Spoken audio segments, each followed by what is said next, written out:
Gadis yang tak pakai bra baru saja mandi, tiba-tiba terdengar ketukan pintu mendesak di luar. Dia kira pacarnya pulang, tapi saat membuka pintu, ternyata yang datang pria kekar yang mabuk. Sebelum dia sempat menutup pintu, pria itu sudah menerobos masuk. Melihat gadis cantik bak bunga, dia melempar 2 lembar uang kertas lalu melepaskan jaketnya.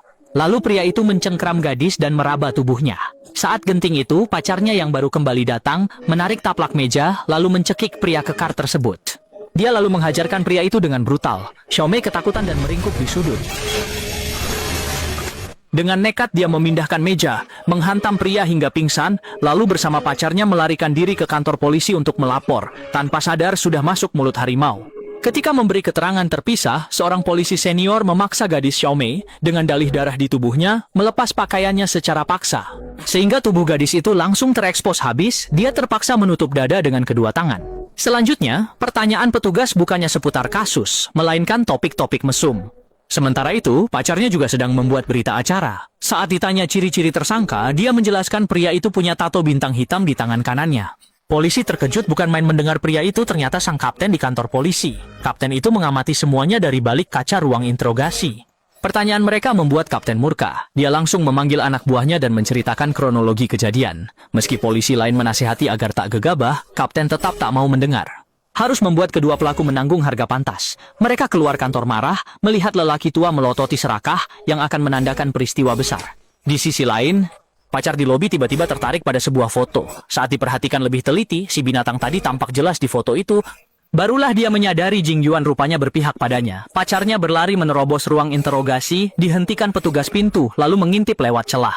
Dia menyaksikan adegan yang membuatnya putus asa. Kalah jumlah, ia hanya terpaku saat pacarnya diperkosa para penjahat setelah semuanya selesai. Petugas menerima telepon dari klub. Ternyata Ame bukan wanita panggilan, melainkan seorang gadis dengan keterbelakangan mental. Karena gadis itu tak punya rumah, mereka menampungnya semalam. Saat faks berisi foto orang hilang tiba, rupanya dia. Meski menyadari kesalahan fatal, mereka malah memanfaatkannya. Mereka menuduh Da Zhuang menyamar sebagai polisi dan mengancam gadis itu agar tak bersuara. Akibatnya, Da Zhuang divonis 6 bulan penjara. Alih-alih marah, dia malah menyiapkan balas dendam. Pria menggertakkan gigi, meremas jarinya hingga darah menetes. Meski dagingnya sobek, ia tak berhenti, sebab hanya ingin menghapus semua sidik jarinya. Sebelumnya, dia dan pacarnya sempat melapor ke polisi. Gagal, pacarnya dilecehkan oknum polisi, dia difitnah divonis 6 bulan. Agar balas dendamnya nanti tak meninggalkan bukti pembunuhan. Namun saat Da Zhuang bebas menjalani hukuman, balas dendamnya, pada hari pembebasannya, tak disangka pacarnya hamil anak si penjahat. Meski pria itu hancur hati, gadis itu justru tetap tenang. Tak sampai beberapa hari tenang di rumah, Da Zhuang mulai membalas dendamnya. Target pertamanya adalah polisi termuda. Dia diam-diam bersembunyi di rumah korbannya, menunggu saat pulang. Memanfaatkan kelengahan korban, dia menekan pecahan kaca ke lehernya dari belakang. Jing Yuan sempat melawan, tapi sia-sia. Tak lama kemudian korban pun terdiam. Di permukaan air tiba-tiba terlihat sebuah kantong yang mengeluarkan bau busuk menyengat. Setelah diderek ke atas dan dibuka, cairan busuknya tumpah kemana-mana. Begitu orang menyadari keanehan, diperiksa seksama, ternyata ada mayat bayi, di sampingnya kartu identitas Xiao Shuai dari kepolisian. Mereka segera meluncur ke rumah Xiao Shuai. Begitu pintu dibuka, bau darah menyengat langsung menyeruak. Di ruang tamu tampak mayat istri Xiao Shuai dengan perut terbelah. Jelas bayi yang mereka tarik adalah anak sendiri. Kini Xiao Shuai lenyap tanpa jejak dan di TKP tiada sidik jari. Saat kasus makin misterius, seorang rekan tiba-tiba menerima. Diangkat, panggilan telepon tak bersuara. Dia dibunuh Da Zhuang, sempat menarik nafas terakhir sebelum menelepon rekan kerjanya. Mereka pun segera ke rumah Lao Gui, tapi sudah terlambat. Di sana mereka menemukan pacar Lao Gui terkapar tak bernyawa dengan perut yang telah terbelah. Lao Gui tewas terendam air panas, kulitnya terpanggang hidup-hidup. Rangkaian pembunuhan itu membuat mereka sangat panik. Diduga balas dendam Da Zhuang. Mereka menutup semua pos pemeriksaan di kota. Saat itu Da Zhuang bersembunyi di atas bus. Untungnya petugas tak mengenali Xiao Shuai. Ketika bus hendak berangkat, Jing Yuan dan Awei tiba-tiba menabrakkan mobil di depan bus. Meminta semua kendaraan yang lewat diperiksa ulang, lalu buru-buru mencari kesempatan untuk diam-diam kabur. Melihat itu, Awei berteriak menyuruhnya berhenti. Dia tak mendengar, malah menambah kecepatan dan melarikan diri. Lalu polisi langsung mengejarnya.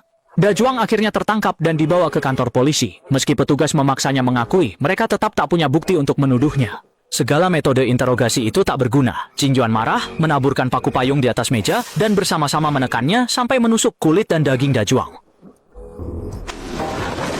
Namun Da Zhuang tetap bungkam. Tak lama kemudian dia diberitakan di televisi sebagai tersangka. Setelah Xiaomei mengetahui pacarnya ditangkap, ia mengambil pisau buah dan dengan tegas memasuki toilet. Membelah perutnya mengeluarkan janin belum sempurna, lalu dengan sisa napas terakhir melemparnya ke selokan. Semua yang ia lakukan hanya untuk memberi pacarnya kesempatan kabur. Tak lama kemudian kasus Xiaomei sampai di kantor polisi. Saat Awei hendak menyerang Dajuang, untungnya kapten polisi baru tiba. Karena menyiksa tahanan sembarangan, Awei dinonaktifkan. Dajuang dilepas tanpa dakwaan, padahal Awei tahu membalas dendam. Ia memberi petunjuk kepada kapten penyerang gadis. Saat menyelidiki di rumah sakit, mereka bertemu Dajuang menjemput Xiaomei. Sekali tendang, ia meninggalkan ruangan. Awei menyalakan mobil mengejar sambil menyuruh rekannya menghadang di depan. Melihat Dajuang menerjang, rekannya menembak memaksanya berhenti. Kendaraan lepas kendali, menabrak pompa bensin hingga berhenti. Petugas memeriksa, Dajuang menyerang dari belakang, bertarung. Jingjuan mengangkat nozzle bensin ingin mencekik Dajuang, tapi Dajuang malah menyiram bensin hingga memenuhi mulutnya. Saat Jingjuan menarik pelatuk, tubuhnya seketika terbakar hebat. Tak lama kemudian lawan tewas, dikubur tanpa biaya, Awei segera datang mengejar, keduanya adu kejar-kejaran saat Dajuang berhasil dikejar. Awei memukul tubuh Dajuang dengan tongkat berulang sampai lelah. Sebelum ia bereaksi, Dajuang meraih kantong polisi di tanah, melemparkannya ke arahnya. Akhirnya Awei dibunuhnya dengan kejam. Keesokan harinya sang kapten binatang buas menelusuri jejak, menemukan Dajuang, berencana menghabisinya dengan satu tembakan, tapi pistolnya macet. Tak disangka kapten itu justru membiarkannya. Sampai di sini, jika kau belum mati. Tanpa ia sadari, tindakan itu akan membawa malapetaka baginya.